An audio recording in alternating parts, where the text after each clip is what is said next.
Ibu bapak, saudara-saudari, para romo, bruder, dan para suster yang dikasihi Tuhan. Berjumpa lagi dengan program Api Karunia Tuhan Perjanjian Lama. Kita memasuki episode kedua dari Kitab Mazmur. Secara khusus, Bapak Kardinal akan mengajak kita untuk mendalami bentuk-bentuk Kitab Mazmur, yaitu Kitab Mazmur yang berupa pujian dan keluhan. Sangat menarik mengapa para pemazmur menyampaikan pujian kepada Allah Pencipta, Allah Penderma, dan Allah Penyelenggara. Tapi juga menarik bagaimana mendengarkan para pemazmur mengaturkan keluhan kepada Tuhan. Karena itu selamat mendengarkan, selamat merenungkan, dan selamat berdoa.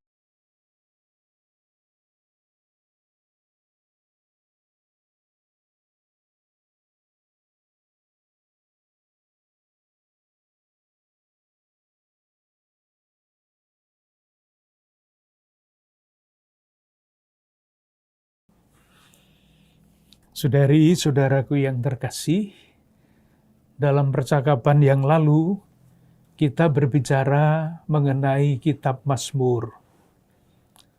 Kiranya baik kalau kita ulang sebentar apa yang sudah kita bicarakan, supaya nanti bisa masuk dengan lebih gampang ke pembicaraan percakapan selanjutnya.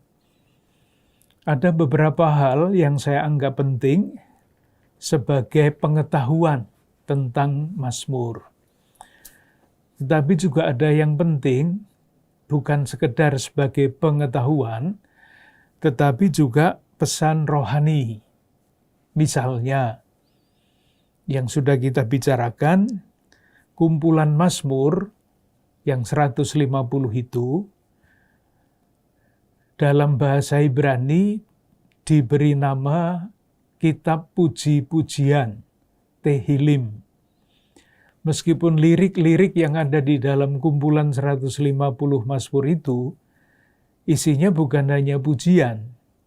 Ada yang keluhan, ada yang menangis, ada yang memohon, tetapi secara keseluruhan diberi nama Kitab Puji-Pujian. Pesannya apa? Pesannya, sikap dasar manusia di hadapan Tuhan adalah memuji. Gampang dikatakan, gampang diucapkan, mudah dipahami, tetapi saya kira kita semua mengalami itu tidak mudah untuk dihayati sebagai orang beriman. Sesulit apapun dihayati dan dilaksanakan, itulah pesan atau gagasan dasar yang ingin disampaikan kepada kita lewat judul kumpulan 150 Mazmur itu. Itu pesan untuk kehidupan kita. Pesan untuk pengetahuan kita. Yang namanya lirik lagu tidak hanya terdapat di dalam Kitab Mazmur. Ada banyak sekali tersebar di dalam Perjanjian Lama maupun di dalam Perjanjian Baru. Hanya yang 150 menjadi satu kumpulan tersendiri. Kita sudah melihat sebagai salah satu contoh misalnya Kitab Keluaran bab 15, sesudah umat Allah Perjanjian Lama melewati Laut Teberau, menyeberangi laut itu, Musa menyanyikan kidung pujian. Di dalam Kitab Keluaran, tidak di dalam Kitab Mazmur. Demikian juga Bunda Maria mengidungkan kidung Magnificat. Sesudah menerima kabar sukacita, tanda petik kabar sukacita, Maria mengunjungi Elisabet, saudarinya, dan sesudah itu Maria mengidungkan yang disebut kidung Magnificat di dalam Injil Lukas, dan ada banyak yang lain. Nah, kidung-kidung itu rupanya tersebar di wilayah-wilayah, tentu terutama di dalam bait suci, ketika kidung-kidung atau mazmur-mazmur itu dipakai sebagai bagian dari liturgi. Nah, karena tersebar di mana-mana, maka salah satu konsekuensinya ada mazmur yang ditulis sampai 2 kali, double. Waktu itu saya memberikan contoh Mazmur 14 ayat 1-7, itu praktis sama kata demi kata dengan Mazmur 53. Demikian juga Mazmur 108, itu kombinasi, sebagian diambil sama dengan Mazmur 57, dan sebagian lagi sama dengan Mazmur 60. Jadi 2 Mazmur yang sebagian-sebagiannya diambil menjadi Mazmur 108. Itu adalah masalah teknis, manusiawi sekali. Nah, yang penting juga adalah ini, faham yang sekian lama yang lalu kita bicarakan sebagai faham dasar. Kalau kita membaca kitab suci, akhirnya sesudah mempelajari macam-macam yang berkaitan dengan pengetahuan, akhirnya kita diharapkan dapat melihat di balik perikope yang kita baca atau kita renungkan, itu adalah Allah yang mewahyukan diri, Allah yang menyatakan dirinya. Dan manusia yang kemudian percaya kepada Allah.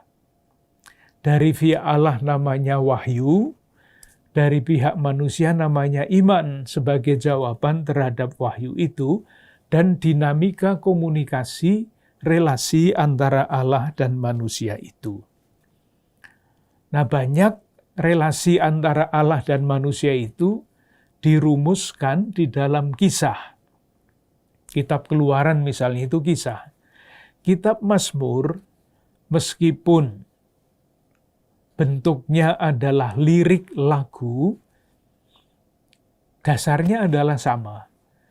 Di balik Mazmur itu ada Allah yang mewahyukan diri, dan ada manusia yang beriman kepada Allah yang mewahyukan diri itu. Yang terakhir kita bicarakan, kita mencoba memahami Allah yang seperti apa, yang mewahyukan diri lewat lirik-lirik lagu itu. Kita mulai dengan Allah atau Yahweh penebus. Pengertian dasarnya adalah Allah penebus ini membebaskan umatnya dari penjajahan perbudakan Mesir dan membawanya ke tanah terjanji.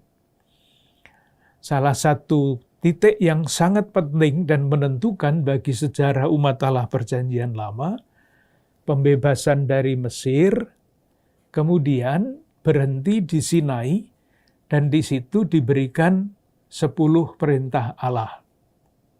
Maksudnya adalah ini, Allah menyatakan diri sebagai penebus, manusia diharap menanggapi karya Allah yang membebaskan mereka itu dengan cara hidup yang sesuai dengan kehendak Allah. Itulah peran dari ke-10 perintah Allah, dan ke-10 perintah Allah yang baru terbatas itu di dalam perjalanan waktu akan berkembang terus sesuai dengan tuntutan zaman. Dan kemudian kita kenal dengan nama hukum Taurat. Allah penebus. Nah, selain Allah penebus, selanjutnya adalah Allah penderma. Mungkin istilahnya tidak begitu pas, tetapi ya kita pakai saja. Nanti kalau kita menemukan istilah yang lain, ya kita ganti. Yang dimaksudkan adalah ini, Allah yang telah membebaskan umat dari perbudakan Mesir itu tidak membiarkan umatnya terus saja mengembara di padang gurun, tetapi membawanya ke tanah terjanji. Dan di tanah terjanji itu harapannya umat yang sudah diikat dengan perjanjian itu menghayati hidupnya sebagai umat Allah. Ciri khasnya yang tidak ada di dalam bangsa-bangsa lain di sekitar itu, pada waktu itu adalah ke-10 perintah Allah itu. Jadi Yahweh penebus, Yahweh penderma. Yang ketiga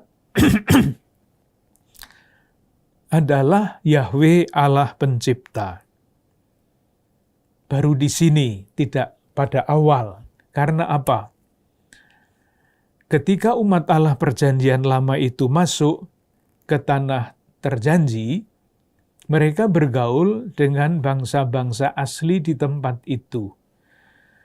Nah, bangsa-bangsa asli itu sudah mempunyai macam-macam kisah mereka sendiri yang mereka percaya mengenai terjadinya dunia. Umat Allah perjanjian lama bergaul dengan bangsa itu, lalu mereka berpikir, loh, Allah yang menebus kita, Allah yang memberikan tanah terjanji kepada kita, itu pada awal mula melakukan apa? Jawabannya, Allah itu menciptakan dunia. Allah itu menciptakan manusia. Tetapi tidak sekedar sama dengan cerita-cerita dari bangsa-bangsa lain, mempunyai ciri khas. Kisah penciptaan Allah yang menciptakan segala macam di dunia ini, yang menciptakan dunia ini, menciptakan, melaksanakan penciptaan itu dengan firman. Itulah yang dikatakan di dalam kitab Kejadian bab 1. Dan Allah pencipta itu kemudian juga dipuji di dalam Mazmur. Kalau kitab Kejadian kan kisah penciptaan. Nah, Mazmur 33 misalnya, itu adalah pujian bagi Allah pencipta.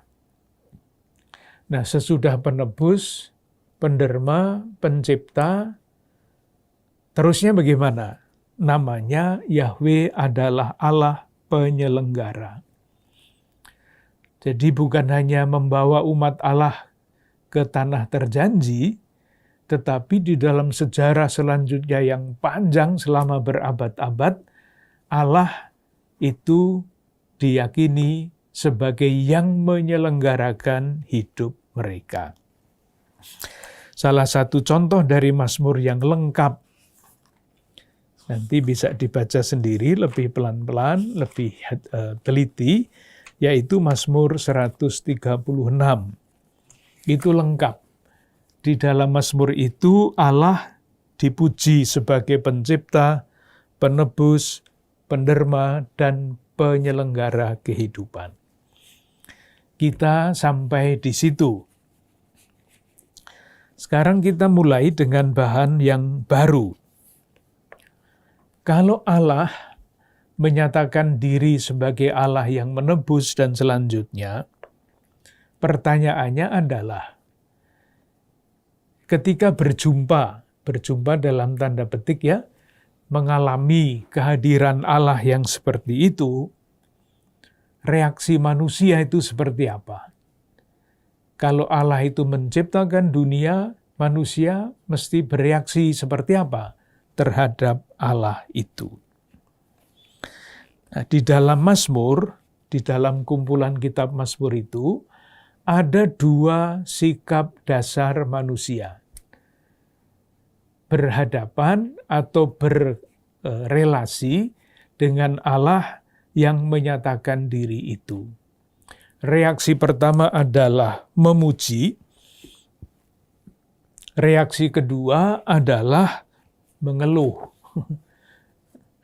Tadi kita baru omong tentang puji-pujian, sudah disebut mengenai Mazmur keluhan. Nah, nanti akan kita sampai ke situ. Yang pertama, adalah memuji.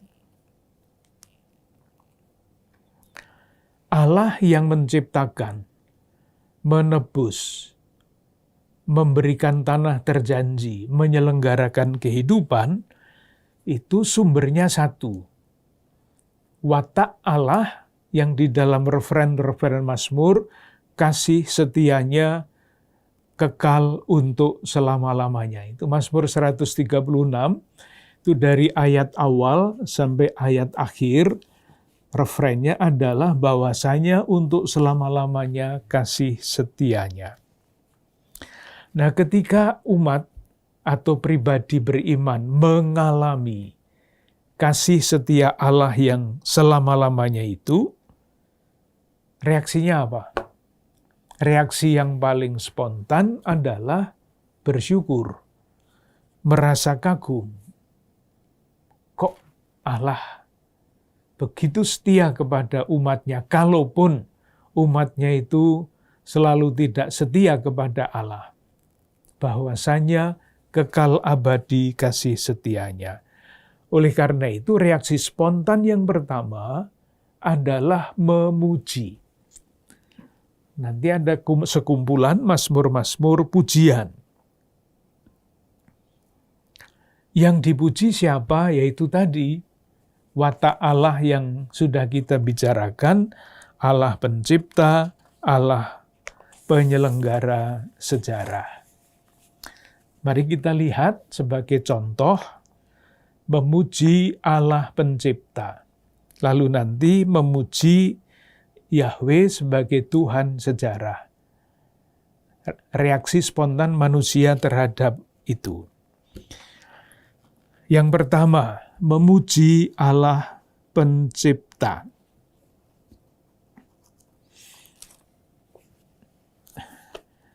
Saya kira kita bisa belajar dari pengalaman kita. Maksud saya begini, kalau kita ketemu dengan teman-teman yang baru liburan, misalnya ke mana ya, yang jauh-jauh ke Raja Ampat, ke manalah. Kalau pulang kan pasti bercerita, waduh tempatnya indah sekali. Indah sekali. Mengalami keindahan ciptaan, lalu merasa kagum. Tidak ada, atau mungkin ada saja orang yang tidak sama sekali tidak peka terhadap keindahan. Sama saja. Meskipun sungguh-sungguh indah dan memang dibangun sebagai tempat wisata, tapi orang yang tidak peka itu sama saja, di tempat saya juga ada kayak gitu.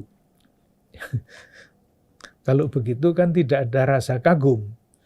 Tetapi orang yang peka terhadap keindahan, pasti dia merasa kagum kalau melihat keindahan itu. Jadi misalnya ya, orang melihat rumput. Kalau orang yang tidak mempunyai kepekaan terhadap keindahan, ya rumput itu makanan kambing gitu aja kan.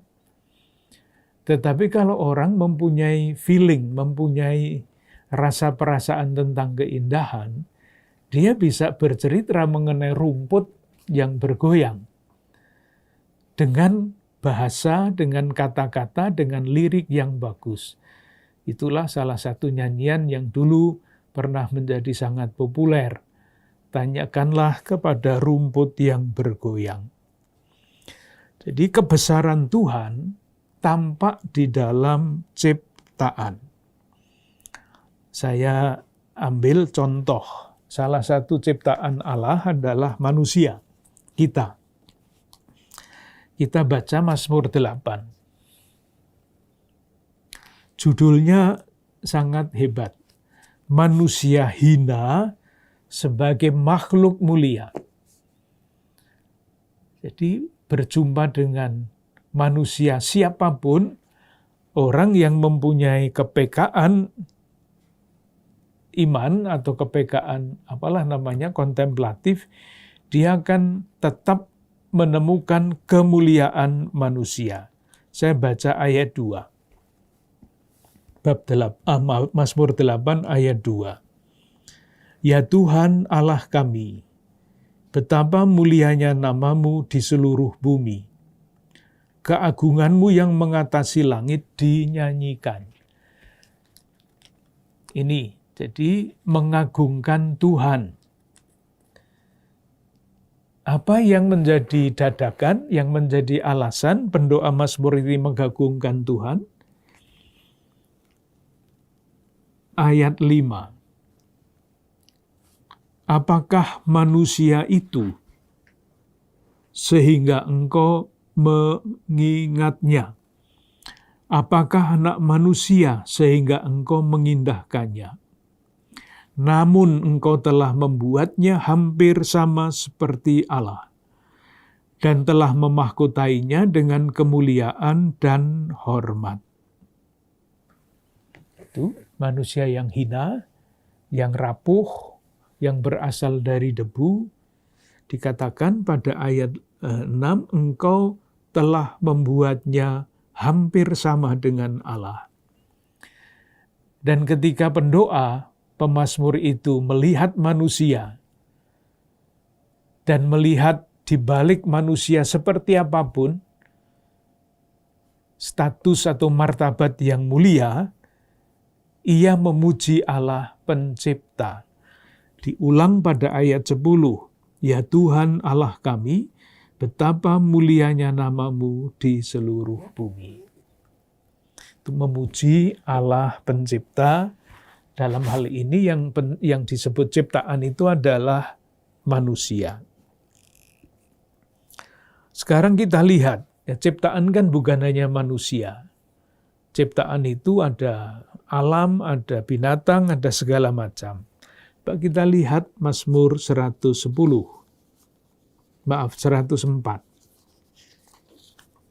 Mazmur 104. Ini mazmurnya panjang, ada 35 ayat. Saya tunjukkan beberapa ayat ciptaan apa yang dipuji oleh mazmur ini. Ayat 1-4. Pujilah Tuhan, hai jiwaku. Tuhan Allahku, engkau sangat besar. Engkau yang berpakaian keagungan dan semarak, yang berselimutkan terang seperti kain, yang membentangkan langit seperti tenda dan selanjutnya, yang membuat angin sebagai suruhan-suruhanmu. Tuh, lihat, angin bukan hanya diukur kencangnya seperti apa, tetapi di sini pada ayat 4, angin sebagai suruhan-suruhanmu, dan api yang menyala sebagai pelayan-pelayanmu. Itu kalau bukan orang yang mempunyai ketajaman akan keindahan, tidak bisa omong begini ini. Angin ya angin, diukur. Nanti anginnya sekian kilometer per jam akan ada badai dan sebagainya. Tidak pernah berpikir bahwa angin itu adalah suruhan Tuhan. Bahwa api itu adalah pelayan Tuhan. Kalau kita omong api ya kebakaran di mana-mana. Tetapi orang yang mempunyai mata tajam, akan kita sebut mata kontemplatif ya bisa melihat api sebagai pelayan-pelayan Tuhan. Ayat 10. Engkau yang melepas mata-mata air ke dalam lembah-lembah, mengalir di antara gunung-gunung, memberi minum kepada segala binatang di padang. Jadi yang membuat air mengalir di lembah-lembah itu siapa?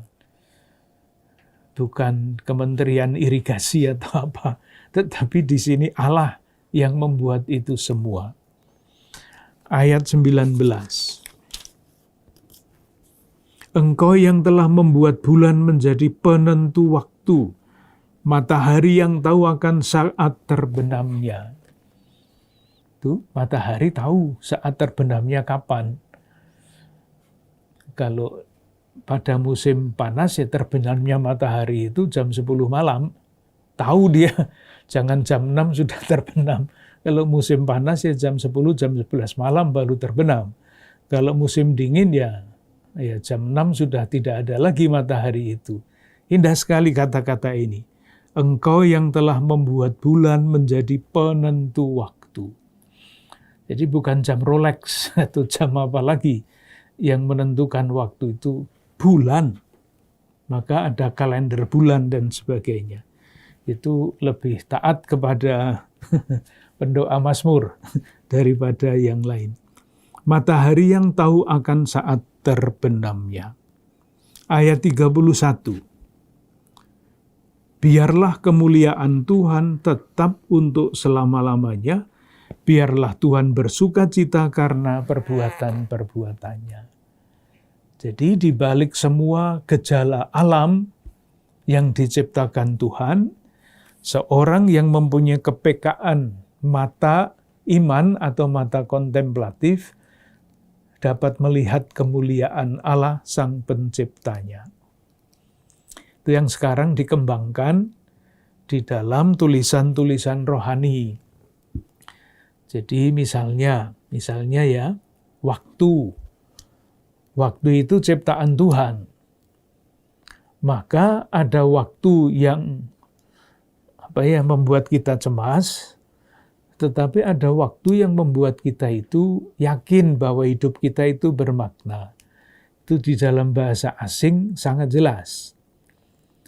Waktu yang membuat seringkali kita merasa cemas itu namanya kronos, kronologi. Nah, itu soal menumpuk paper dan sebagainya, tanggal sekian harus selesai, kalau tidak selesai DO. Itu kan waktu yang mencemaskan. Tetapi kalau Santo Yohanes berbicara mengenai waktu, ia tidak menggunakan kata itu. Ia menggunakan kata saat yang di dalam bahasa asli namanya kairos. Kairos itu kesempatan. Misalnya seperti itu. Bukan waktu yang mendesak-desak terus, tapi waktu itu kesempatan. Maka ada lagu hidup ini adalah kesempatan, bukan beban. Hidup ini adalah kesempatan. Itu sangat Kristiani, sangat sesuai dengan cara berpikir Mazmur. Manusia, ciptaan. Manusia itu juga mempunyai peranan seperti itu. Jadi manusia tidak dilihat titik manusia, tetapi di balik manusia itu ada siapa?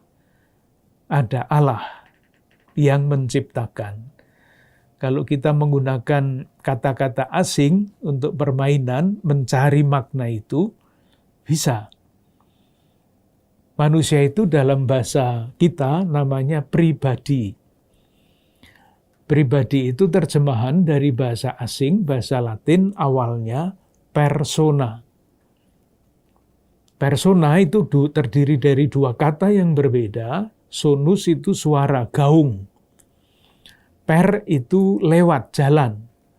Jadi kalau manusia disebut pribadi, bukan sekedar orang, itu adalah ungkapan kesadaran bahwa manusia itu semestinya menggaungkan kehadiran Allah.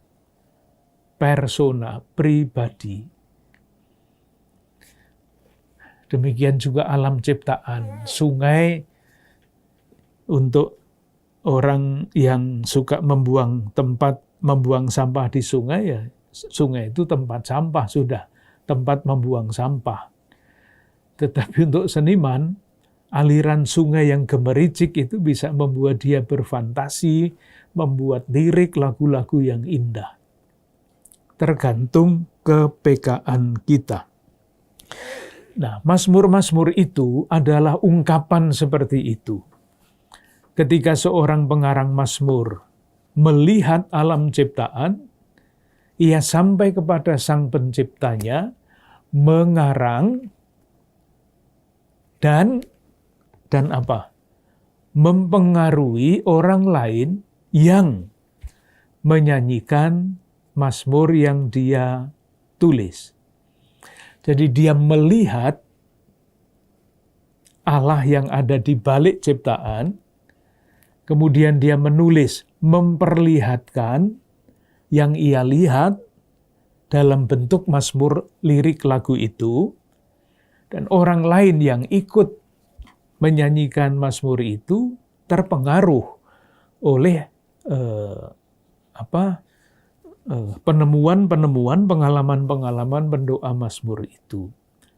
Maka jangan heran kalau ada lagu yang begitu disenangi oleh lagu-lagu tertentu yang disenangi oleh pribadi-pribadi tertentu. Karena apa? Karena lagu yang dikarang oleh pengarang lagu, ditulis di dalam lirik lagu, yang menyanyikan itu bukan hanya menyanyikan sebagai orang yang berjarak, tetapi dia menghidupi semangat yang dinyanyikan itu. Maka ada yang seringkali kan kita dengar kalau ada melayat ke tempat saudara atau kenalan kita yang meninggal, lalu ada nyanyian. Diberi komentar oleh yang membawakan acara, ini nyanyian yang paling disukai oleh almarhum ketika beliau masih ada di antara kita. Pengaruhnya bisa sangat besar. Itulah sebabnya sebetulnya Mazmur itu juga merupakan ajaan. Kita lihat lagi Mazmur 136 yang sudah kita lihat sebagai contoh yang lengkap. Kadang-kadang kita tidak perhatikan, tapi coba perhatikan ayat 1 sampai ayat 3. Mulai dengan bersyukurlah. Ayat 2, bersyukurlah. Ayat 3, bersyukurlah. Itu artinya kita semua diajak untuk bersyukur kepada Tuhan atas Allah pencipta dan sebagainya. Jadi katalah bisa menjadi sangat berarti ketika kita sadar, ketika kita melihat seluruh latar belakang itu. Jadi memuji Allah pencipta. Dengan tadi itu, satu, ia melihat di balik ciptaan ada Allah pencipta, ia memperlihatkan dengan menuliskan kekagumannya itu, dan dia mengajak orang lain untuk bersama-sama dengan dia memuji Allah pencipta. Yang berikutnya, yang dipuji adalah Tuhan sejarah. Tuhan sejarah. Nah, sejarah itu terdiri dari peristiwa-peristiwa. Peristiwa-peristiwa sejarah. Di balik peristiwa-peristiwa sejarah, ada Allah yang menyelenggarakan sejarah itu. Jadi sejarah itu menurut keyakinan pendoa Mazmur bukan sederetan peristiwa yang tak tersambung satu sama lain. Sejarah adalah sederetan karya Allah lewat tanda-tanda zaman. Sama, untuk sampai kepada Allah yang menyelenggarakan sejarah, kita membutuhkan kepekaan mata iman. Kalau kita melihat peristiwa begitu saja, ya itu peristiwa sejarah sudah. Jadi misalnya ya, kalau kita membaca sejarah bangsa kita, kan pada tahun 1908 itu ada kebangkitan nasional. Pada tahun 1928 ada Sumpah Pemuda. Pada 17 Agustus ada proklamasi kemerdekaan. Nah, kalau saya melihat sebagai seorang, katakanlah, yang membaca sejarah saja, ya tentu saja batas penglihatan saya ya syukur bahwa pada tahun 1908 seorang yang sangat cemerlang pikirannya memulai kebangkitan nasional. Syukur. Waktu itu ada gerakan Budi Utomo misalnya. Lalu tahun 1928 orang-orang muda dari segala suku bersatu, satu nusa, satu bangsa.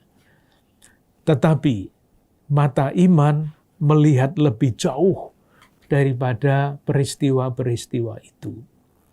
Itu sangat jelas di dalam doa yang hanya ada di dalam di dalam liturgi Katolik di Indonesia yang namanya Pervasi Tanah Air.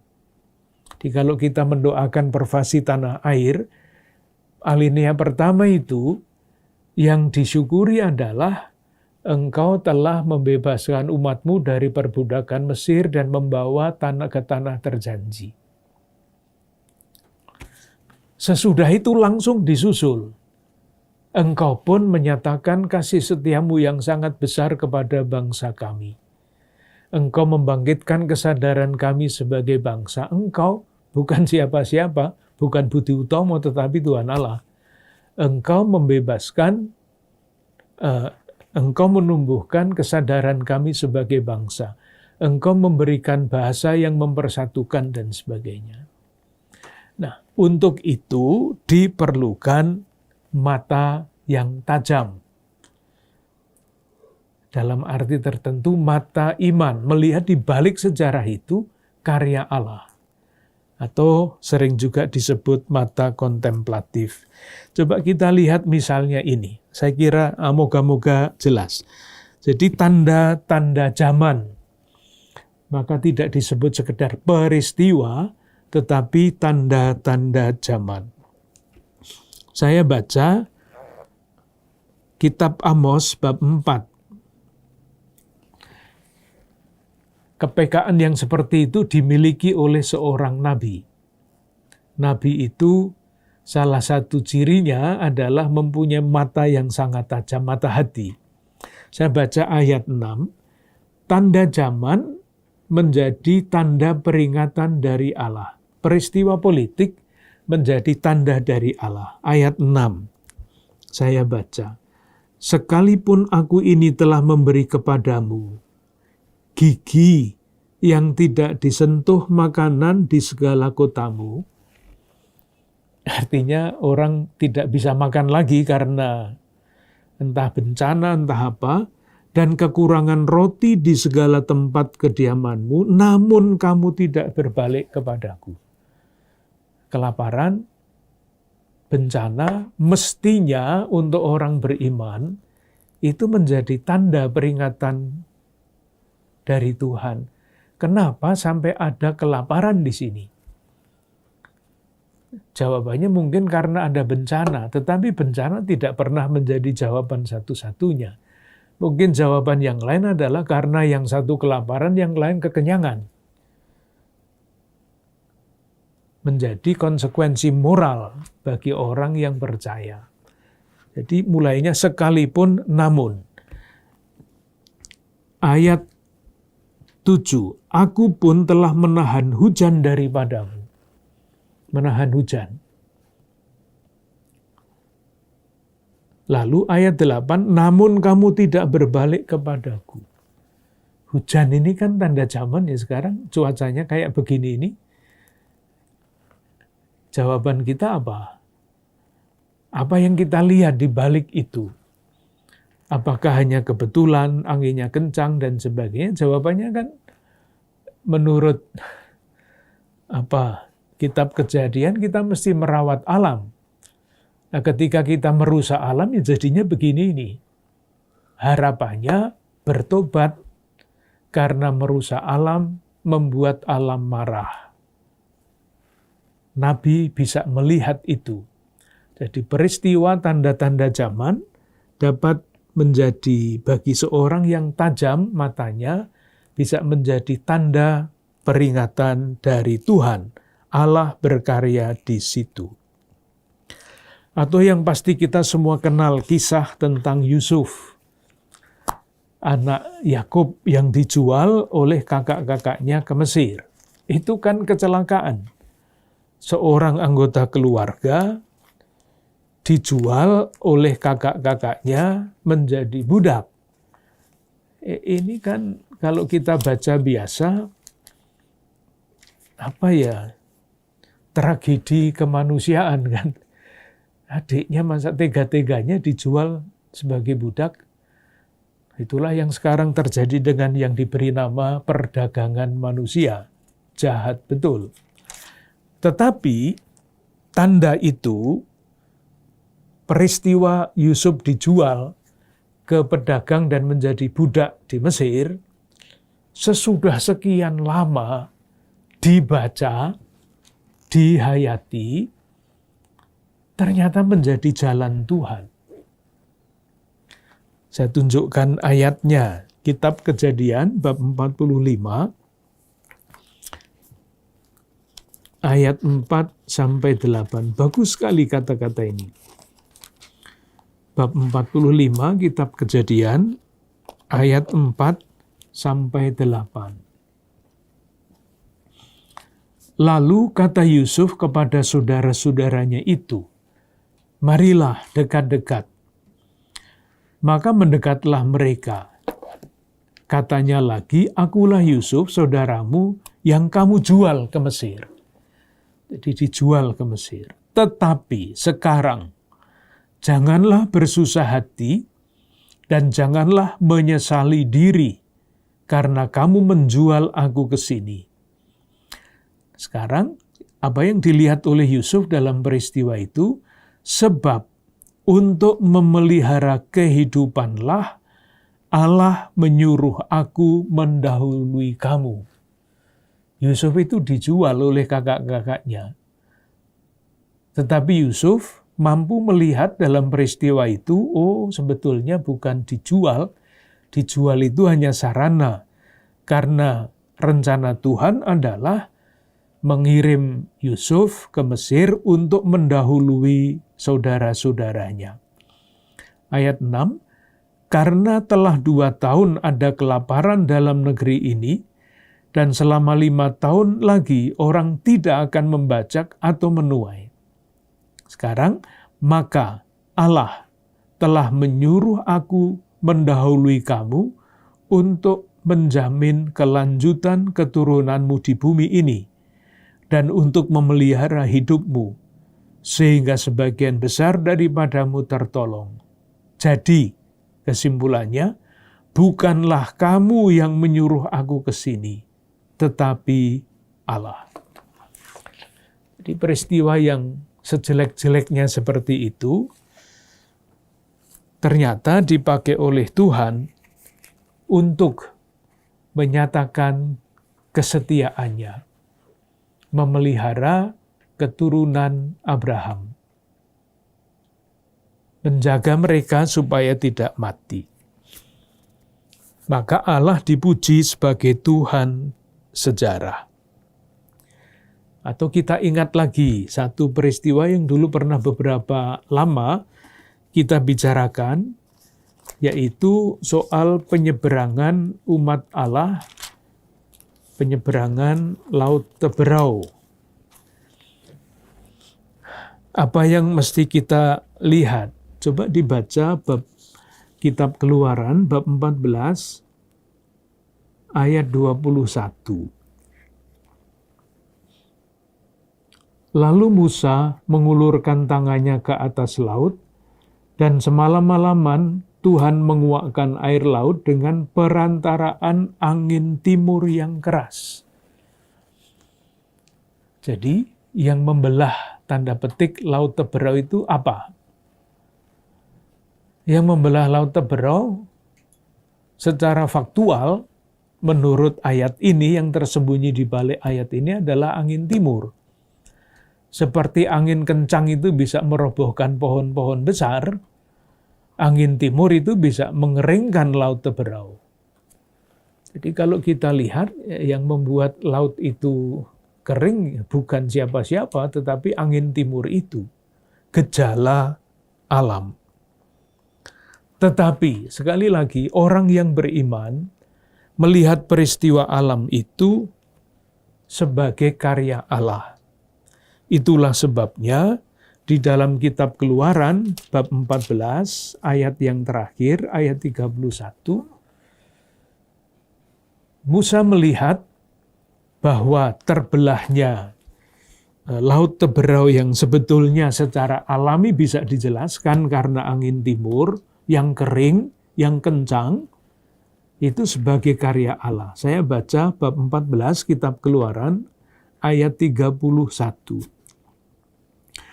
Ketika dilihat oleh orang Israel betapa besarnya perbuatan yang dilakukan Tuhan terhadap orang Mesir, maka takutlah bangsa itu kepada Tuhan, dan mereka percaya kepada Tuhan dan kepada Musa hambanya. Baik, saya kira moga-moga jelas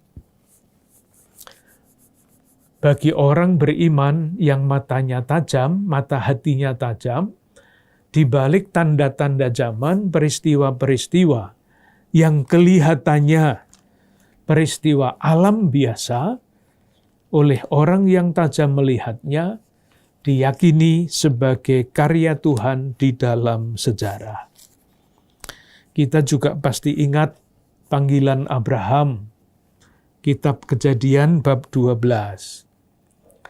Jadi kalau Abraham bermigrasi dari Ur, masih ingat peta Ur, peta Timur Tengah di selatan, dengan keluarganya dia pergi ke Haran, dan kemudian ke Kanaan. Kenapa? Ya alasan ekonomi, transmigrasi. Karena di tempat asal, tanahnya mungkin tidak subur, penghasilannya tidak terjamin, pindahlah keluarga Abraham dari tempat asal-usulnya di Ur, berjalan menuju Kanaan sampai ke Haran. Dari Haran menuju Kanaan.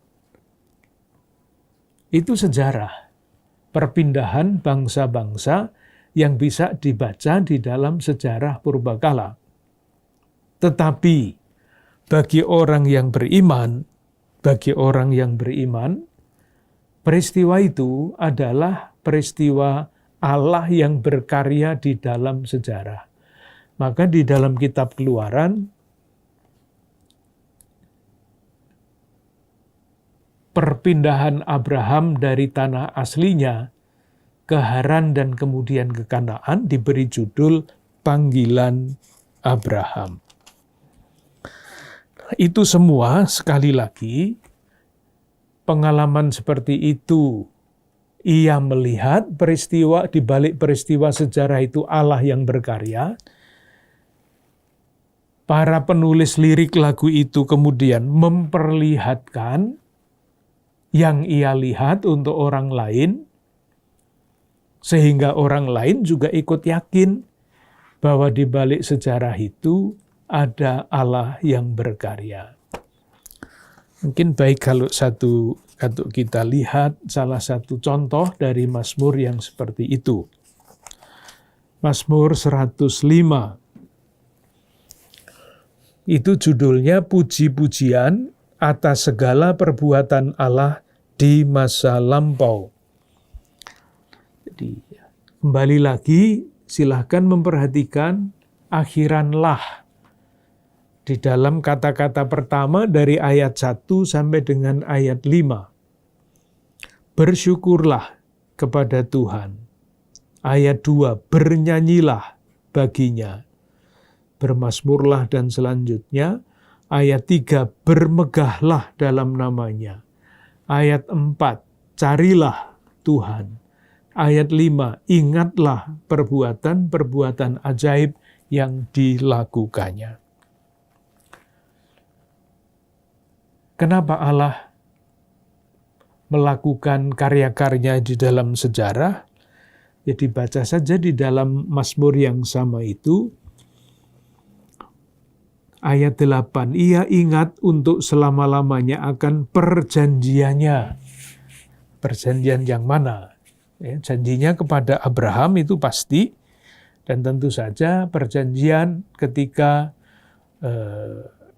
umat Allah perjanjian lama diikat di Gunung Sinai. Jadi gampangannya begini, yang dilakukan oleh pendoa Mazmur itu seperti pengarang lagu zaman sekarang. Pengarang lagu kan tidak asal menulis ya, tetapi dia biasanya mencari waktu tenang, mencari inspirasi, melihat. Nah, ketika sudah melihat yang indah, ia menulis lirik. Untuk apa? Untuk memperlihatkan kepada orang lain keindahan itu. Dan ketika orang ikut melihat yang diperlihatkan itu, ia ikut menyanyikan lagu itu. Sudah menjadi seperasaan dengan penulis lagu itu. Itu lagu puji-pujian. Jadi reaksi pertama terhadap Allah yang menyelenggarakan sejarah, yang menciptakan adalah memuji. Reaksi yang kedua, reaksinya adalah mengeluh. Nah, mengeluh ini harus kita pahami baik-baik supaya kita tidak salah paham. Mengapa muncul Mazmur keluhan, nyanyian keluhan? Jawabannya sederhana, sejak zaman dulu sampai zaman sekarang, dan saya kira juga akan sampai selanjutnya, kenyataan hidup itu tidak selalu sama dengan yang kita bayang-bayangkan, dengan yang kita harap-harapkan. Jadi misalnya, kalau seorang beriman, yakin akan janji Allah, Allah akan menyertai kamu sampai akhir zaman. Allah akan menyertai. Nah, bayangan kita kalau Allah menyertai itu kan semuanya jadi beres. Sehat, sejahtera, damai, dan sebagainya. Nyatanya kan tidak begitu. Lalu orang yang dari satu pihak yakin bahwa Allah menyertai, dari lain pihak melihat kenyataan kok sebaliknya dengan yang dibayangkan, reaksinya spontan, yaitu mengeluh. Saya kira hal yang sangat biasa. Mengapa Allah yang katanya kasih setianya tanpa batas itu membiarkan semua yang tidak diharapkan ini terjadi? Itu latar belakangnya. Mengapa muncul Mazmur keluhan? Nah, sekarang harus kita lihat, kita jernihkan pengertian tentang keluhan itu. Ada keluhan orang manja. Sebetulnya semuanya sudah beres, sudah enak, tapi mengeluh terus, merasa kurang terus. Ada yang seperti itu. Tetapi Mazmur keluhan itu tidak mencerminkan watak yang seperti itu. Tidak. Pendoa Mazmur yang mengeluh bukanlah orang yang manja, yang selalu merasa kekurangan, meskipun sudah cukup, bahkan berlebihan. Lalu bagaimana? Nah, ada beberapa hal. Orang yang mengeluh selalu di dalam latar belakang mempunyai kepercayaan kuat kepada Allah, pencipta, penderma, penyelenggara. Kepercayaannya kuat. Tetapi ketika kepercayaan itu dihadapkan kepada realitas, imannya goncang. Goncang loh ya, tidak hilang. Jadi meskipun nanti kita berjumpa dengan Mazmur keluhan yang sangat dahsyat, di balik itu tetap ada orang yang beriman. Imannya goncang tetapi tidak hilang. Nah, iman yang masih ada tetapi goncang itu mendorong pendoa untuk mengarahkan perhatiannya kepada Tuhan dengan kepercayaan penuh. Nah, sekarang ketemu kuncinya, ketika orang beriman yang imannya goncang mengarahkan hidupnya kepada Tuhan, ia sampai kepada keyakinan bahwa kesulitan, apapun itu, adalah batu ujian. Nah, batu ujian itu kalau bisa dilewati akan menjadi batu loncatan untuk menjadi orang beriman yang lebih kuat. Ketika orang sampai ke situ, penderitaan ini adalah batu ujian yang diharapkan menjadi batu loncatan, ia menyatakan keluhannya. Keluhan itu bisa pribadi, bisa kolektif. Kita coba lihat salah satu contoh. Mazmur keluhan pribadi. Mazmur 22 yang saya kira sekurang-kurangnya 1-2 ayat awal itu dihafal. Mazmur keluhan pribadi. Mazmur 22. Oh, saya keliru. Mazmur 22.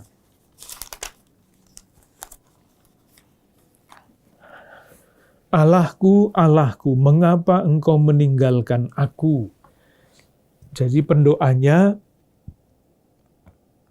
menggambarkan dirinya sebagai aku, tunggal. Maka namanya mazmur pribadi. Aku berseru-seru pada waktu siang tetapi engkau tidak menjawab. Dan pada waktu malam tetapi tidak juga aku tenang. Keluhan. Karena merasa ditinggalkan oleh Tuhan, mungkin karena dia sedang sakit. Itu terus keluhannya sampai dengan ayat 19. Panjang. Di misalnya ayat 18, segala tulangku dapat kuhitung. Jadi saking susahnya tulangnya bisa dihitung karena kelihatan. Tinggal kulit pembalut tulang hidupnya itu. Mereka menonton, mereka memandangi aku. Ayat 19. Mereka membagi-bagi pakaianku di antara mereka dan mereka membuang undi atas jubahku. Dah, habis-habisan. Nah, kalau mazmurnya berhenti di situ ya namanya bukan mazmur yang baik. Karena seperti apapun keluhannya tidak berhenti pada keluhan. Itulah yang kita mulai pada ayat 20. Ungkapan kepercayaan. Tetapi engkau Tuhan janganlah jauh, ya kekuatanku, segeralah menolong aku. Ini mazmur ini kan yang dikutip oleh Injil Matius dan Markus ketika Yesus wafat. Ya Allahku, mengapa engkau meninggalkan aku? Yang dikutip kan hanya ayat itu. Sehingga seolah-olah rasanya Yesus itu kehilangan harapan. Nah, kalau begitu memahaminya salah. Karena ketika dikutip salah satu ayat di dalam Mazmur, harus dibaca Mazmur seluruhnya. Sehingga ketika Yesus mengucapkan di salib, ya Allahku, mengapa engkau meninggalkan aku? Memang mengeluh, tapi tidak berhenti di situ. Tetapi mulai ayat 20 diungkapkan kepercayaan. Sehingga ya Allahku, mengapa engkau meninggalkan aku itu bukan mazmur hilangnya pengharapan, putus asa, bukan. Harus dibaca ayat 20 dan selanjutnya. Tetapi engkau Tuhan janganlah jauh. Ada mazmur kolektif, lalu kita selesai. Untuk kali ini, mazmur keluhan kolektif. Mazmur 80. Ini.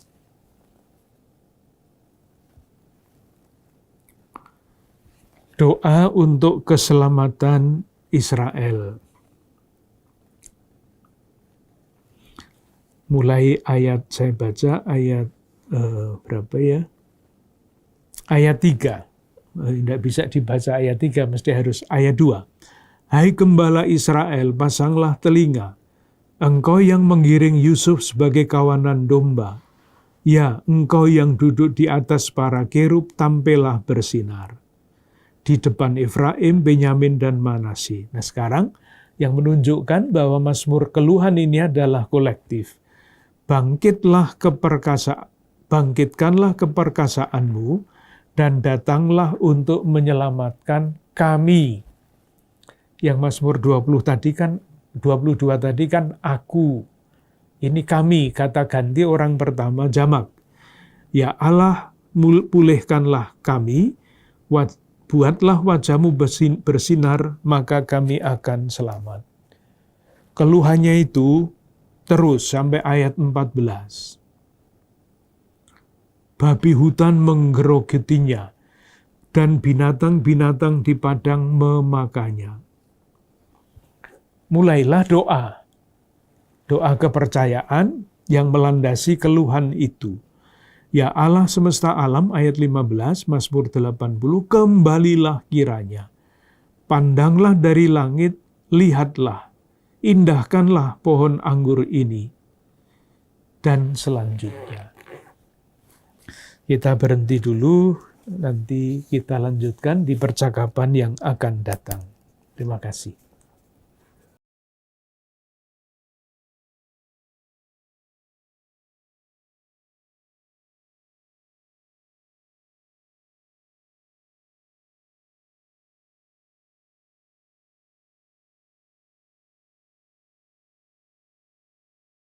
Yang terkasih, dengan mengikuti episode ini kita kemudian menjadi paham bahwa ternyata selain kitab Mazmur yang berupa pujian, juga ada kitab Mazmur yang berupa keluhan.